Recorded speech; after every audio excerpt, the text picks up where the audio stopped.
Imagine opening up your head and letting someone you dislike in and letting him take up permanent residence there. You would never sleep again. A wise man once said that when you hate somebody, you're the real victim of it. And that is on display now. Boy. Well, recently on this show, we told you how the future vegan dictatorship we're all awaiting could ban phrases they find offensive, like bringing home the bacon. Well, it turns out that vegans have indeed been thinking about this for a long time. The animal rights group Peta, which is kind of wacky, but to be totally honest, we don't hate them, has a long list of new idioms it wants people to use. For example, instead of kill two birds with one stone, Peta says you should use the phrase feed two birds with one scone.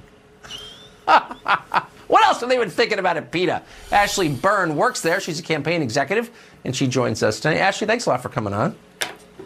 Thanks so much for having me, Tucker. Now, I know a lot of our viewers won't agree. I can't hate Peta. You're pro-dog, and you're obviously a little bit demented, but also kind of funny. But I just cannot resist on this topic. Okay. And we love that you don't hate us. Thank you. I don't. Look, I'm for anybody who loves dogs. Now, some parts of Peta really are crazy, and for the record, I'm against them. But some of the stuff does make me laugh. So you don't like the phrase to beat a dead horse, right? Well, even though the horse is already really dead, so I guess it doesn't really matter, right? But what would you replace it with?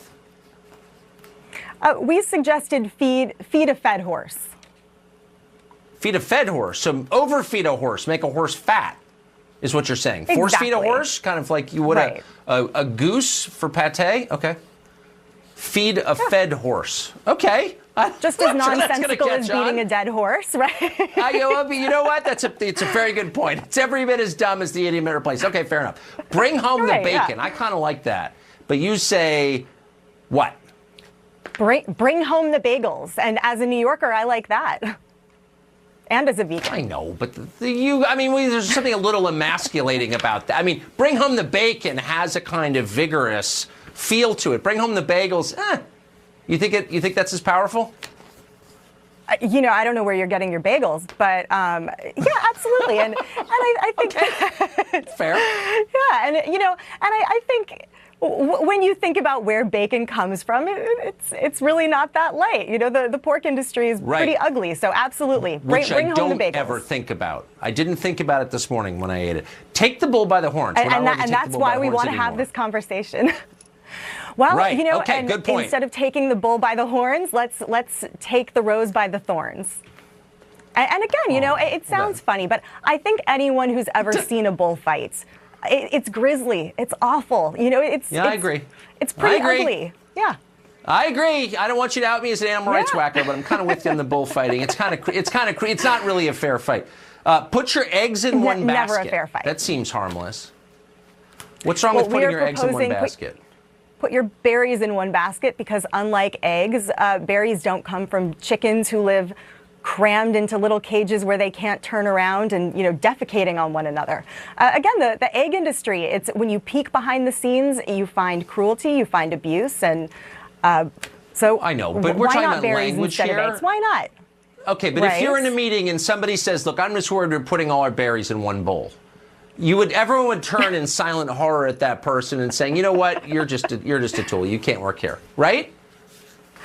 I don't think so. I think language evolves with our values, and again, we're having fun with this. And I think it's cheeky. It's fun. I think people like these. So I'm going to leave you on the last one. More than one way to skin a cat. And by the way, I hate changing language, but that's one phrase I think I'm open to changing because, what is that? But what would you replace it with? I think most of us don't like that. We would say more than one way to peel a potato. Yeah. I sort of admire the spirit of some of this. And by the way, I'm not worried that there's ever going to be a vegan dictatorship. It just doesn't sound plausible. So I don't think you're going to force us to do this. But you're going to need to do better than peel a potato. But anyway, that's the great thing. We don't want to force anyone, but we do think that most people are kind. I know. You're not about force. That's what I like about you. Ashley Byrne, we're out of time. It's great to see you. Thank you. So good to be on. Thank you, Tucker.